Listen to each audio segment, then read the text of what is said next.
الحمد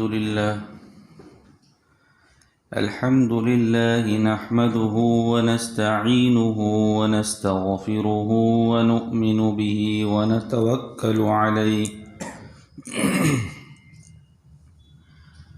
ونعوذ بالله من شرور أنفسنا ومن سيئات أعمالنا من يهده الله فلا مضل له ومن يضلله فلا هادي له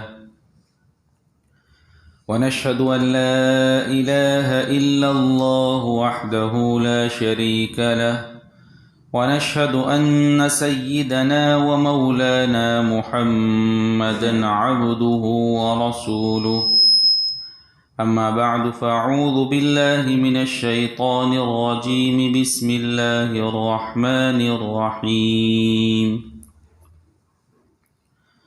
وإن منهم لفريقا يلوون ألسنتهم بالكتاب لتحسبوه من الكتاب وما هو من الكتاب ويقولون هو من عند الله وما هو من عند الله ويقولون على الله الكذب وهم يعلمون۔ یہ سورہ آل عمران کی 78 نمبر کی آیت کریمہ ہے۔ اللہ رب العزت فرماتے ہیں اور انہی میں سے ایک گروہ کے لوگ ایسے ہیں جو کتاب یعنی تورات پڑھتے وقت اپنی زبانوں کو مروڑتے ہیں تاکہ تم ان کی مروڑ کر بنائی ہوئی اس عبارت کو کتاب کا حصہ سمجھو، حالانکہ وہ کتاب کا حصہ نہیں ہوتی، اور وہ کہتے ہیں کہ یہ عبارت اللہ کی طرف سے ہیں، حالانکہ وہ اللہ کی طرف سے نہیں ہوتی، اور اس طرح وہ اللہ پر جانتے بوجھتے جھوٹ باندھتے ہیں۔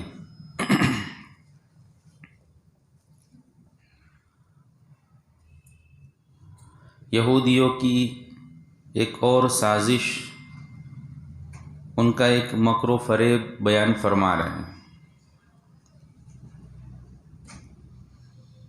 کہ وہ لوگ تورات کے اندر رد و بدل کرتے تھے،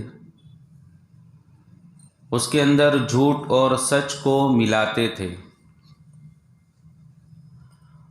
اس کو یہاں اس طرح بیان کیا کہ وہ اپنی زبان کو مروڑ کر بات کرتے ہیں، اور وہ اس طرح اس کو بیان کرتے ہیں گویا وہ اللہ کی بات ہے، حالانکہ وہ اللہ کی بات نہیں ہوتی، اور وہ خود بھی یہ بات جانتے ہیں کہ ہم جو بات بیان کر رہے ہیں وہ اللہ کی بات نہیں ہے، پھر بھی وہ اس بات کو اللہ کی بات کہتے ہیں۔ اس آیت میں صرف یہودیوں کے متعلق بیان کیا گیا ایسا نہیں، بلکہ قرآن کی ہر آیت میں اللہ کی طرف سے اس امت کے لیے کوئی نہ کوئی نصیحت اور عبرت ہوا کرتی۔ اس بات میں ذکر تو یہودیوں کا ہے، لیکن اگر کسی زمانے میں مسلمان بھی اگر یہ کام کرے تو وہ بھی اس وعید میں داخل ہے کہ وہ بات اللہ کی نہ ہو، لیکن پھر بھی یوں کہے کہ یہ اللہ کی بات ہے یا اللہ یوں فرماتے ہیں۔ جیسے بہت سی مرتبہ ہم دیکھتے ہیں کہ کسی کی زبان بہت چلتی ہوتی ہے تو وہ بعض مرتبہ کہہ دیتا ہے کہ اللہ یوں فرماتے ہیں، اللہ نے یوں کہا ہے، حالانکہ اس کو کچھ بھی معلوم نہیں ہوتا۔ کوئی اچھی بات ہوتی ہے، کہیں سنی ہوئی بات ہوتی ہے، لیکن اچھی بات کا ہونا یا سنی ہوئی بات کا ہونا وہ ایک الگ چیز ہے، لیکن اس کو اللہ کی طرف نسبت کرنا کہ یہ اللہ کی بات ہے، اس پر بڑی وعید ہے۔ اور یہ کام تو یہود اور نصارہ کیا کرتے تھے، یہ کام مسلمان کا نہیں ہونا چاہیے۔ اسی طرح حدیث جو ہے وہ اللہ کے رسول صلی اللہ علیہ وسلم کی زبان سے نکلی ہوئی بات ہے، اس کے متعلق بھی بہت سی مرتبہ آدمی کہہ دیتا ہے حدیث میں یوں آیا، حدیث میں یوں آیا، حالانکہ وہ حدیث میں نہیں ہوتی، لیکن ایک سنی ہوئی ہوتی ہے، میں نے سنا ہے کہ ایسا کچھ ہے شاید، یا اس طرح کا کچھ ہے۔ تو حدیث کو بھی غلط بیان کرنا یا اس کے اندر بھی رد و بدل کرنا، یہ بھی گویا اللہ رب العزت کی بات کو غلط بیان کرنا ہے۔ خود قرآن بیان فرماتا ہے وَمَا يَنطِقُ عَنِ الْهَوَىٰ إِنْ هُوَ إِلَّا وَحْيٌ يُوحَىٰ۔ اللہ کے رسول صلی اللہ علیہ وسلم جو اپنی زبان مبارک سے جو بات کہتے ہیں وہ اپنی نفسانی خواہشات سے کوئی بات نہیں کہتے، بلکہ وہ بھی اللہ رب العزت کی طرف سے نازل ہونے والی وحی ہی ہوتی ہے۔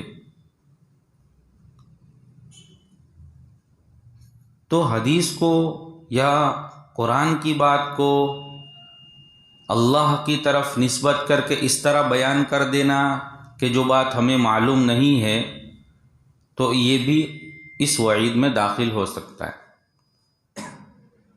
اسی طرح مسائل کے معاملہ کہ جو مسئلہ دینی بات اگر معلوم نہیں ہے تو اس کے متعلق بھی اگر معلوم نہ ہو تو یوں کہہ دینا چاہیے کہ معلوم نہیں ہے، لیکن اس کو بھی غلط بیان کرنا، اس کو بھی اپنی طرف سے کوئی بات کہہ دینا، تو یہ بھی اس وعید میں داخل ہے کہ مسئلہ بھی در حقیقت قرآن اور حدیث سے نکالی ہوئی بات اور اس کا نچوڑ اور اس کا لب لباب ہوتا ہے۔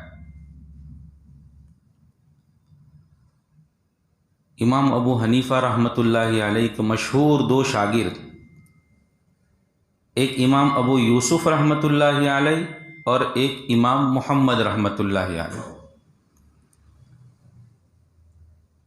ان میں ایک امام ابو یوسف رحمۃ اللہ علیہ وہ زمانے کے قاضی بھی تھے، جس کو جج کہتے ہیں، قاضی القضات، حکومت کی طرف سے قاضی تھے۔ تو ایک مرتبہ بادشاہ وقت نے ان کو بلایا اپنے دربار میں اور ان سے کوئی بات پوچھی، تو انہوں نے جواب میں کہا کہ مجھے نہیں معلوم اس کا جواب۔ دوسری بات پوچھی تو انہوں نے کہا کہ اس کا جواب بھی مجھے نہیں معلوم۔ تیسری بات پوچھی، چوتھی بات پوچھی، یہاں تک کہ 40 سوال جواب کیے، 40 سوال کیے۔ ہر سوال کے جواب میں امام ابو یوسف رحمۃ اللہ علیہ نے یوں فرمایا کہ مجھے معلوم نہیں۔ اب اتنے بڑے امام ہیں اور وقت کے قاضی ہیں اور وہ 40 سوال کے جواب میں یوں کہہ رہے ہیں کہ مجھے معلوم نہیں ہے اس کا جواب۔ تو بادشاہ وقت نے کہا کہ میری تو ساری ہی جو ہے تنخواہ جو آپ کو دیتا ہوں وہ ضائع ہو رہی ہے، یعنی اتنے سوال کرنے کے بعد آپ یوں کہتے ہیں کہ مجھے معلوم نہیں ہے، تو پھر تنخواہ کس بات کی لیتے ہو، اتنی زیادہ تنخواہ لیتے ہو؟ تو امام ابو یوسف رحمۃ اللہ علیہ نے فرمایا کہ آپ جو مجھے تنخواہ دیتے ہو تو جتنا مجھے معلوم ہے اس کی دیتے ہو، جتنا معلوم نہیں ہے اس کی اگر دینے لگو تو آپ کی حکومت وہ تنخواہ نہیں دے سکتی۔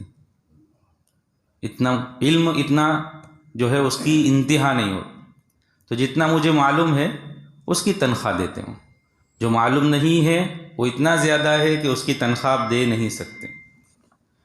تو مسئلہ بھی اگر معلوم نہ ہو تو یوں کہہ دینا چاہیے مجھے معلوم نہیں ہے۔ ایک چھوٹی سی اس زمانے کی مثال دوں، یہ تو بہت پہلے کے لوگ تھے، میرا خود کا واقعہ۔ میں ایک مرتبہ عصر کی اذان ہو رہی تھی، میرے استاد کے پاس، مولانا رشید احمد صاحب کے پاس بیٹھا ہوا تھا رحمۃ اللہ علیہ۔ اب تو وہ ان کا بھی انتقال ہو گیا، اللہ ان کی مغفرت فرمائے۔ وہ اذان کے متعلق اذان کے فضائل مجھے بیان کر رہے، عصر کی اذان ہو رہی، اس کا جواب دے رہے اور اس کے فضائل بیان کر کہ اللہ نے عجیب اذان رکھی، اس کے اندر اللہ نے یہ حکمت رکھی، یہ حکمت رکھی۔ اب جب آدمی غور سے سن رہا ہو اذان تو معلوم ہوتا ہے کہ مؤذن صاحب نے کیا کیا۔ تو اس وقت عصر کی اذان میں مؤذن جو ہے حی علی الصلاۃ کہنا ہی بھول گیا، اشہد ان محمد کے بعد جو ہے حی علی الفلاح سیدھا کہہ دیا، لفظ حی علی الصلاۃ کہنا بھول گیا۔ تو مولانا نے مجھے کہا کہ مؤذن صاحب حی علی الصلاۃ بھول گئے تو کیا مسئلہ ہے؟ حالانکہ میں ان کا شاگرد ہوں، لیکن وہ مجھ سے پوچھ رہے ہیں کہ عزیر کیا مسئلہ ہے اس کا، حی علی الصلاۃ مؤذن صاحب بھول گئے۔ تو میں نے کہا مجھے نہیں معلوم۔ تو کہا جاؤ جلدی سے مسجد میں، حضرت بیٹھے ہوں گے مفتی احمد خان پوری صاحب، وہ اذان سے پہلے آ جاتے ہیں، ان کے معمولات میں ہے کہ وہ نماز میں اذان سے پہلے ہی مسجد میں آ جاتے ہیں۔ جاؤ جلدی جاؤ، حضرت کو پوچھو اور میرا نام لے کے پوچھو کہ رشید نے کہا کہ مؤذن حی علی الصلاۃ بھول گیا، تو اب کیا مسئلہ ہے؟ تو میں جلدی جلدی گیا، مسجد میں گیا تو حضرت پڑھنے بیٹھے ہوئے تھے، قرآن پڑھ رہے تھے۔ تو مجھے ڈر لگی کہ حضرت سے پوچھوں، بازو میں دوسرے مفتی صاحب بیٹھے ہوئے تھے، مفتی ابو بکر صاحب، تو میں پہلے ان کے پاس چلا گیا۔ میں نے کہا کہ حضرت ابھی اذان کے اندر مؤذن حی علی الصلاۃ کہنا بھول گیا، تو کیا مسئلہ ہے؟ مفتی ابو بکر صاحب نے کہا کہ مجھے نہیں معلوم۔ تو حضرت کو پوچھ لو نا، بازو میں بیٹھے ہوئے۔ تو پھر میں حضرت پاس گیا کہ حضرت ابھی عصر کی اذان میں مؤذن حی علی الصلاۃ بھول گیا، تو کیا مسئلہ ہے؟ تو حضرت نے کہا کہ مجھے ذہن میں نہیں ہے، مفتی ابو بکر کو پوچھ لو نا بازو میں۔ میں نے کہا نہیں کہ میں پہلے وہاں جا کے آیا۔ تو میں نے کہا چلو ٹھیک ہے، حالانکہ کتنا چھوٹا مسئلہ ہے بھائی، مؤذن اذان میں حی علی الصلاۃ بھول گیا تو کیا مسئلہ ہے؟ مفتی احمد خان پوری صاحب جیسے آدمی، وہ بول رہے کہ مجھے بھی ذہن میں نہیں ہے۔ مفتی ابو بکر صاحب بول رہے ہیں مجھے معلوم نہیں ہے۔ مولانا رشید صاحب نے مجھے بھیجا ہے، وہ مجھے پوچھ رہے ہیں، مجھے نہیں معلوم۔ اب میں جلدی جلدی واپس ان کے پاس گیا جواب دینے کے لیے کہ بھائی انہوں نے یہ جواب دیا۔ تو وہاں تک انہوں نے ایک دو کو فون بھی لگا دیا تھا، مولانا الیاس کو اور مفتی حفظ الرحمان کو، کہ بھائی کیا مسئلہ ہے؟ تو مفتی حفظ الرحمان نے یوں کہا کہ میں جلدی دیکھتا ہوں ابھی کتاب میں نے کہیں پڑھا ہے لیکن ابھی ذہن میں نہیں آیا۔ جلدی جلدی کتاب انہوں نے کھولی تو فتاوی رحیمیہ میں ان کو یہ جواب ملا کہ اگر مؤذن یہ لفظ بھول جاوے یا اس طرح کا جو اہم لفظ ہے وہ بھول جاوے تو اذان کو لوٹانا مستحب ہے، اذان کو واپس لوٹایا جاوے۔ تو یہ مسئلہ مفتی حفظ الرحمان نے دیکھا اور وہ جلدی جلدی مسجد میں آئے تاکہ مؤذن کو کہے کہ اذان کو واپس دو۔ لیکن جب وہ آئے وہاں تک جماعت کھڑی ہو چکی تھی، تکبیر ہو چکی تھی، یعنی اتنی دیر لگی، عصر کی اذان ہے، 15 منٹ کا وقت ہے، کتابوں کو دیکھنا اور پھر وہاں جانا اور جلدی جلدی، تو وہ تکبیر شروع ہو چکی تھی۔ یعنی اذان نہیں لوٹائے تو کوئی فرض تو نہیں تھی، لیکن لوٹانا مستحب تھا۔ تو ایک چھوٹا سا مسئلہ ہے، لیکن اتنے بڑے مفتی اور سب مفتی لوگ یوں کہہ رہے ابھی ذہن میں نہیں ہے، ابھی معلوم نہیں ہے۔ تو اس سے یہ بات معلوم ہوئی کہ اگر مسئلہ معلوم نہیں ہے تو یہ کہہ دو نہیں معلوم، بھائی آگے پوچھ لو، لیکن اس کو اپنی طرف سے بیان کرنا، اپنے ذہن سے کچھ بھی بیان کر دینا، اس کے اوپر بڑی وعید بیان کی گئی۔ تو اس آیت کریمہ میں اللہ رب العزت نے یہودیوں کی وہ بات بیان کی جو اس طرح کیا کرتے تھے کہ اللہ کی بات میں ملاوٹ کرتے تھے اور لوگوں کو گمراہ کرتے تھے۔ ما كان لبشر ان يؤتيه الله الكتاب والحكم والنبوة ثم يقول للناس كونوا عبادا لي من دون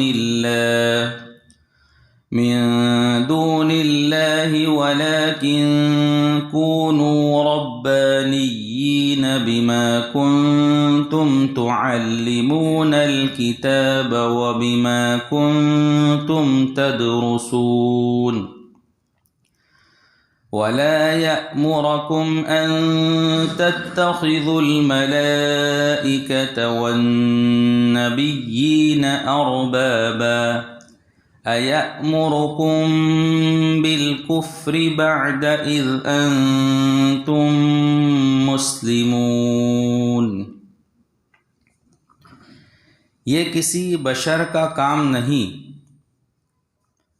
کہ اللہ تو اسے کتاب اور حکمت اور نبوت عطا کرے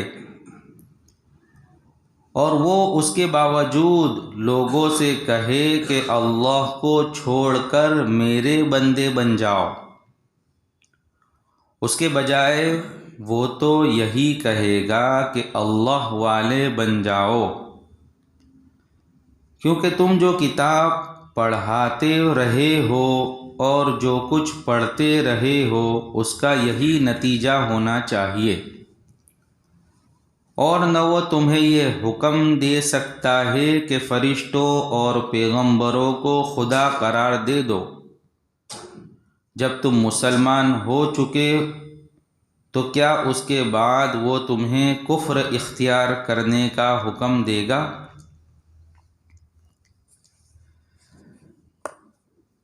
شروع صورت میں یہ بات ذکر کی گئی تھی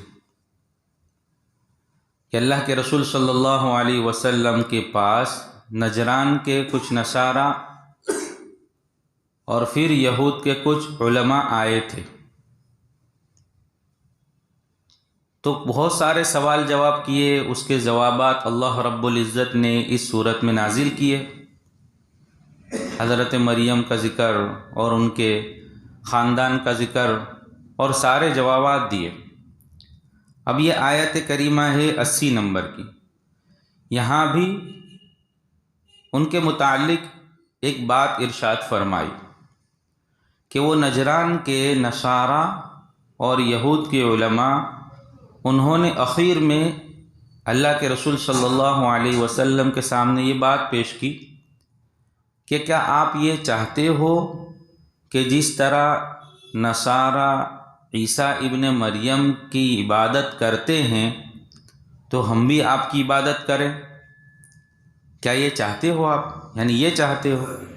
اخیر میں انہوں نے اس طرح بات رکھی کہ شاید ہو سکتا ہے کہ یہ نبی یہ بات چاہتا ہو کہ لوگ میری عبادت کریں۔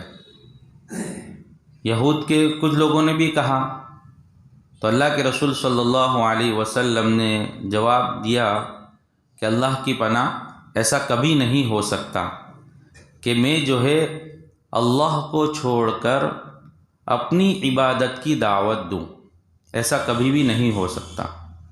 اس پر اللہ رب العزت نے یہ آیت نازل فرمائی جس میں یہ بتلایا کہ کسی بشر کا کام یہ ہے ہی نہیں، یعنی ایسے بشر کا، ایسے انسان کا یہ کام ہو ہی نہیں سکتا جس کو اللہ رب العزت نے کتاب دی ہو، نبوت عطا کی ہو، اس کو اپنا پیغمبر بنایا ہو، اور پھر وہ شخص دنیا میں جا کر بندوں کو یوں کہے کہ اللہ کو چھوڑ کر میری عبادت کرو، ایسا ممکن ہی نہیں، ایسا کبھی ہو نہیں سکتا۔ اللہ رب العزت نے ان لوگوں کا اس آیت میں وہی جواب دیا۔ اس میں دوسری طرف انبیاء کرام کی عصمت کا بیان بھی ہے، ان کی پاک دامنی کا بیان۔ ایک حکومت ہے، وہ حکومت اگر کسی شخص کو کوئی عہدہ دیتی ہے تو جب عہدہ دیتی ہے تو اس وقت اس کے اندر کوئی چیزیں دیکھتی ہے کہ یہ اس عہدے کے لائق ہے کہ نہیں، یہ ہماری حکومت کے احکامات کی پاسداری کرے گا کہ نہیں، یا جو عہدہ دیا جا رہا ہے اس عہدے کو کما حق کہو، اس کا حق ادا کر سکے گا کہ نہیں، اس کی صلاحیت بھی ہے کہ نہیں، یہ چیزیں دیکھتی ہے تب جا کر کوئی حکومت بھی کوئی عہدہ کسی آدمی کو دیتی ہے۔ نبوت اور رسالت یہ ایک ایسی چیز ہے جو اللہ رب العزت نے منتخب کی ہے، وہ کسی بندے کے اختیار میں نہیں ہے۔ بندہ چاہے جتنی ہی عبادت کر لے لیکن وہ نبوت کو نہیں پا سکتا، رسالت کو نہیں پا سکتا، بلکہ یہ چیز تو اللہ رب العزت کی طرف سے عطا ہوتی۔ اب جب حکومت، جب ایک بادشاہ کسی شخص کو کوئی عہدہ دیتا ہے تو اس کی صلاحیت دیکھتا ہے، اس کے اندر یہ دیکھتا ہے کہ وہ ہمارے احکامات کی پاسداری کرے گا کہ نہیں۔ تو اللہ رب العزت جب کسی کو اپنی کتاب دے، جب کسی کو پیغمبر بناوے، جب کسی کو نبی بناوے، تو وہ کیوں نہیں دیکھے گا کہ یہ جو ہے جا کر دنیا میں یہ کام کر سکے گا کہ نہیں؟ تو یہ تو اللہ رب العزت کی طرف سے منتخب شدہ لوگ ہیں، تو اللہ رب العزت نے ان کا انتخاب کیا ہے، تو وہ کیسے ہو سکتا ہے کہ بندوں کو جا کر اللہ کی عبادت کو چھوڑ کر اپنی بندگی کی طرف دعوت دے؟ یہ نبی کا کام کبھی بھی نہیں ہو سکتا۔ تو عصمت انبیاء بھی بیان کیے، اور دوسری چیز کہ حضرت عیسیٰ علیہ السلام پر جو بات یہ لوگ گھڑ رہے تھے، کہہ رہے تھے کہ عیسیٰ ابن مریم نے ہم کو یہ حکم دیا ہے کہ تم میری عبادت کرو، تو اللہ اس کا بھی جواب دے رہے ہیں کہ یہ کام جو تم کر رہے ہو اس کا حکم عیسیٰ ابن مریم بھی کبھی بھی نہیں دے سکتا، کیونکہ وہ بھی ہماری طرف سے بھیجا ہوا ایک نبی اور رسول ہے، تو وہ بھی یہ بات کبھی بھی نہیں کہہ سکتا۔ تو تم نے یہ بات جو یوں کہتے ہو کہ عیسیٰ ابن مریم نے ہم کو حکم دیا ہے، یہ بات بالکل غلط اور جھوٹ ہے۔ یہاں تک کہ وہ شخص جو ہے نہ کسی نبی کے بارے میں نہ کسی فرشتے کے بارے میں یوں کہہ سکتا ہے کہ تم اس کی عبادت اور بندگی کرو۔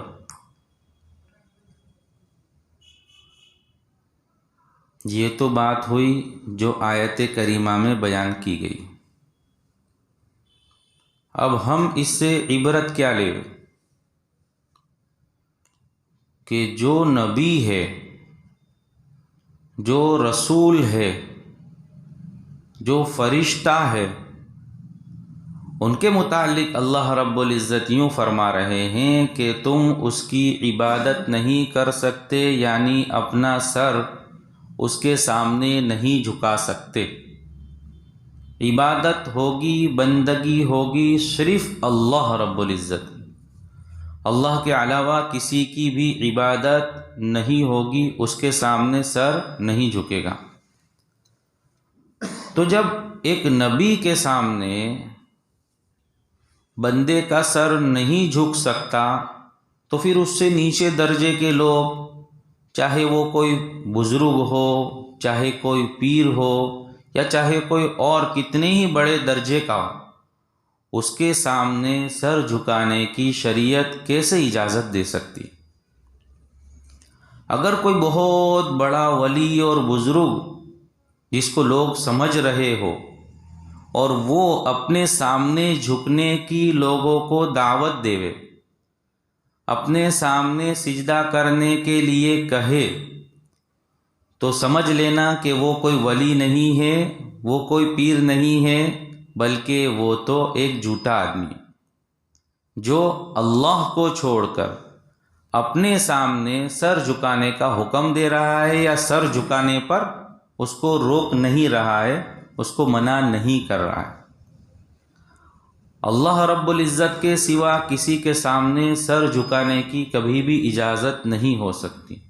تو اللہ نے اس آیت میں فرمایا کہ نہ کوئی فرشتے کے عبادت کی اجازت ہے، نہ کسی نبی کی عبادت کی اجازت ہے، اور نہ ہی کسی اور کی عبادت کی اجازت ہے، بلکہ صرف عبادت اللہ کی جائے گی، اور وہ نبی، وہ لوگ اس کی کبھی دعوت بھی نہیں دے سکتے کہ تم اللہ کو چھوڑ کر میری عبادت کرو۔ اور بھی ان کے متعلق کچھ باتیں اللہ رب العزت ارشاد فرماتے ہیں، جس کو انشاءاللہ پھر سنیں گے۔ بسم اللہ الرحمن الرحیم، سبحانک اللہم وبحمدک وتبارک اسمک وتعالی جدک ولا الہ غیرک، اللہم صلی علی سیدنا مولانا محمد وعلی آل سیدنا مولانا محمد مبارک وسلم۔ یا ارحم الراحمین، یا اکرم الاکرمین، یا اللہ ہم تمام کے گناہوں کو معاف فرما، تمام کی خطاؤں سے درگزر فرما، یا اللہ اپنے فضل کا معاملہ فرما۔ یا اللہ اپنی اطاعت والی زندگی نصیب فرما، نافرمانی والی زندگی سے حفاظت فرما۔ یا اللہ اپنے فضل کا معاملہ فرما۔ یا اللہ امت مسلمہ کے حال پر رحم فرما، پوری امت مسلمہ کی مغفرت فرما۔ اللہ ہمارے بیماروں کو شفا عطا فرما، مقروضوں کی قرضوں کی ادائیگی کی شکل صورتیں پیدا فرما، حاجت مندوں کی حاجتیں پوری فرما۔ یا اللہ جو جس لائن سے پریشان ہے ہر ایک کی پریشانی کو اپنے فضل سے اپنے کرم سے دور فرما۔ ہماری دعاؤں کو اپنے فضل و کرم آقا صلی اللہ علیہ وسلم کے صدقے میں قبول فرما۔ یا رب صلی وسلم دائما ابدا علی حبیبک خیر الخلق کلہم۔ سبحان ربک رب العزت عما یصفون، سلام علی المرسلین والحمد للہ۔